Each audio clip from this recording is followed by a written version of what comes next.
Westu Halmin Freyon and welcome to another video. Well, my dear friends, please look at the screen. Now, this is a news that I would say is quite huge. It only came out yesterday and it has been all over social media. And it says, Embracer Group enters into agreement to acquire IP rights to The Lord of the Rings and the Hobbit literary works by J.R.R. Tolkien. Now, the reactions on social media have not been that mixed. They have been mostly positive. But let me remind you of one thing. We are still talking about acquisition of intellectual property, of IP rights to books, to The Lord of the Rings and The Hobbit. And, well, we live in 2022. Whoever holds any rights for a good, old, traditional, conservative story, they don't want these rights to protect the books. They want the right to make money out of these stories. Now, you can call me a pessimist, you can call me a negativist, you can call me somebody who's old and sour and doesn't believe in humanity anymore, and you would be correct. You would be 100% right.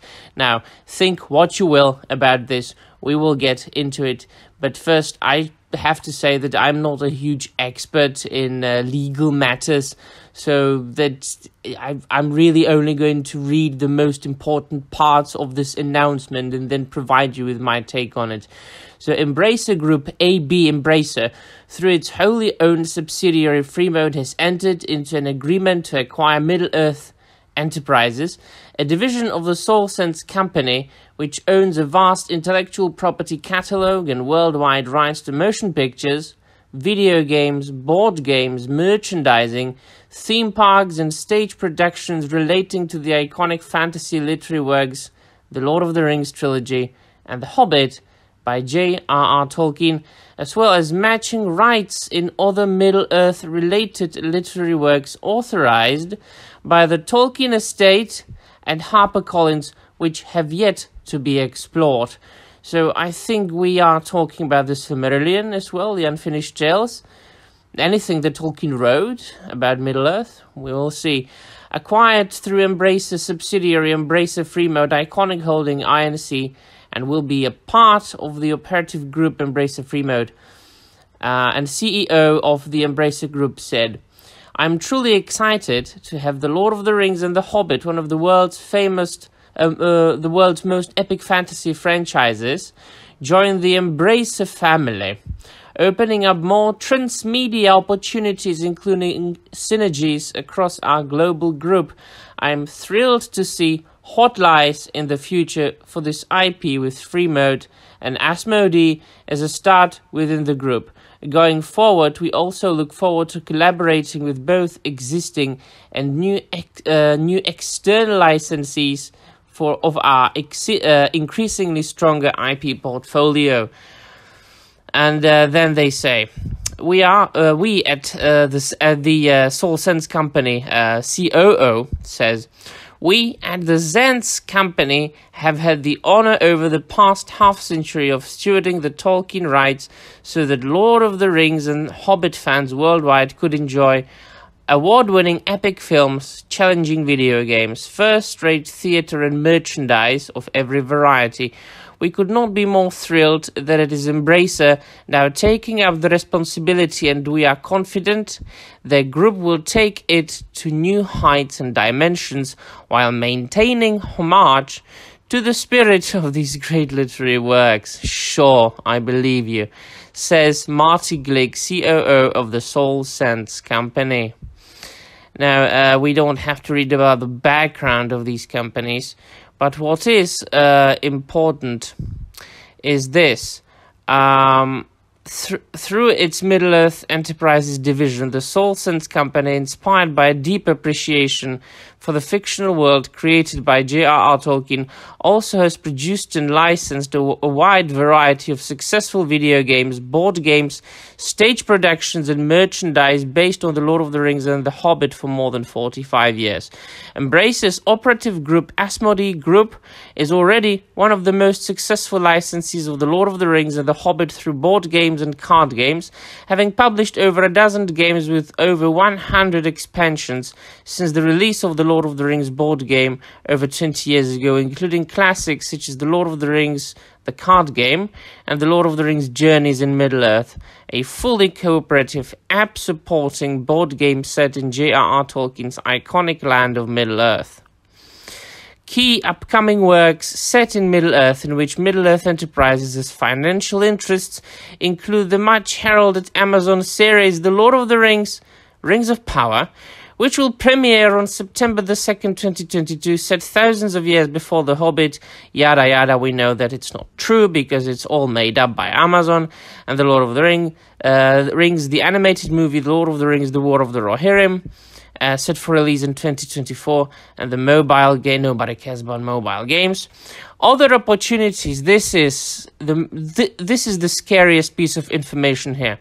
Other opportunities include exploring additional movies based on iconic characters such as Gandalf, Aragorn, Gollum, Galadriel, Eowyn, and other characters from the literary works of J.R.R. Tolkien, and continue to provide new opportunities for fans to explore this fictive world through merchandising and other experiences. The acquisition of the rights is in line with Embracer's IP-driven transmedia strategy. The Lord of the Rings and The Hobbit are among the world's largest, most enduring, iconic entertainment franchises and birthed the fantasy genre. Right, what do I think about it? I think this is not a good news, because this only means that there will be more stuff coming up. And I'm not talking about card games and board games and merchandise like figurines or replicas. All these things are good, all these things are fine. Because it's just basically things you collect. It doesn't change anything. It doesn't try to what Amazon is doing right now. It doesn't, you know, they are not writing books that Tolkien never wrote. I mean, I've never played the card games, but I suppose, and you who have played those games, those card games and board games, might tell me in the comments down below if it's just a card game based on, well, places in Middle-earth in which you've got some cards with some characters and then you just bloody play the cards, collect points and try to get somewhere. You know, it's like D&D, right? It's like a role-playing game with cards. So it lies fully on the imagination of the players who play the game. I am okay with that. I'm also okay with making posters and making statues and statuettes based on what has already been created. I'm okay with making like not only posters but calendars illustrated by Alan Lee and John Howe. There was even a version of Tolkien calendar with Tolkien's illustrations, you know, by himself. It's fine. But the scariest thing of all is making new films, making new TV shows based on the individual characters from the literary works of J.R.R. Tolkien, because that is the precise same thing that Amazon is trying to do. They will try to take the name Tolkien and they will try to make a huge franchise out of it, of the kind of MCU or MCU, of the kind of Disney Star Wars. Just look at what Disney did to Star Wars. You know, it's just they acquired the rights, or they acquired Lucasfilm. They bought the Lucasfilm for, I think, over $4 billion. And they have absolutely crapped over the entire universe, just so they can make money and push their own feminist agenda. Now, I'm very old-fashioned, and of course, your opinions might differ, and they will differ, and I'm not here to change your opinions, but I don't think that this is good for The Lord of the Rings, for Tolkien's legacy. If it was up to me, it is not up to me, but if you are asking what my opinion about it is and what I would do, I would just leave the books the way they are. If I held the rights for the literary works of J.R.R. Tolkien, I would just keep republishing the books over and over again for new generations to come and to enjoy them and to read them. It is not probably a financially sound decision. It would not make as much money as if you were making new content, like shows and TV shows and films, because these things, sorry, are very popular nowadays.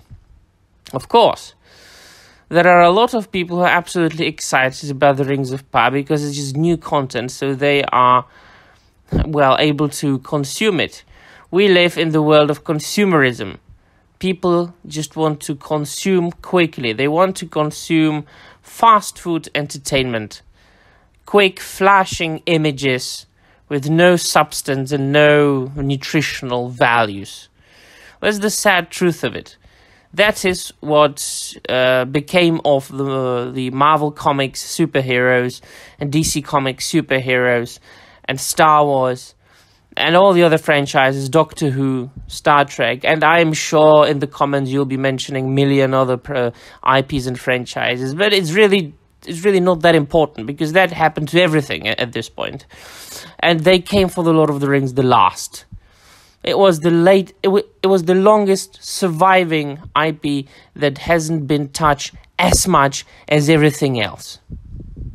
And why do you think it has stayed as popular as it has for that long? Because it hasn't been touched much. Yes, there were the Lord of the Rings films and the Hobbit films, and there was the Bakshi film, so on and so forth. And there were the aforementioned video games and the role-playing games and card games. But so far, it hasn't been anything comparable to the monstrosities that Star Wars have become, that Marvel has become, and all the other franchises. This is not a good news.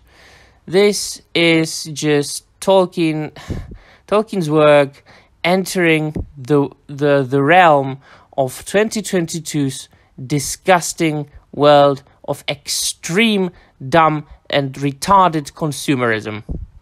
No matter who holds the IP, nobody can be trusted with it. Nobody. Not even the Tolkien estate. Nobody at the Tolkien estate cares about the legacy of Professor Tolkien. After the death of Christopher Tolkien, nobody there cares. They only care for money.